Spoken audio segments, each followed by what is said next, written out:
Well, what we saw from reports today from the Bureau of Labor Statistics is that on the national level, there were 20,000 jobs lost in January, and whereas that's unfortunate, it's far less lost than what we've seen in most of the prior months of the recession. We've had some months with over 700,000 job losses in them.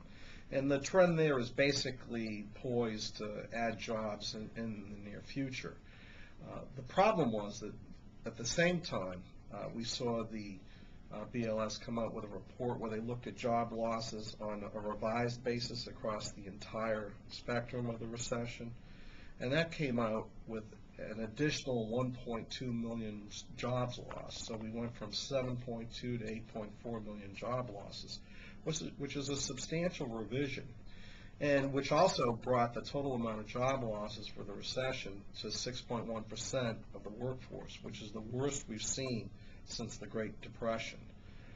The most significant prior to that was way back in the 50s when we had a recession that had 4.4 loss. And the average loss over the last 9 recessions has only been 2.5%. So we've been hit pretty hard.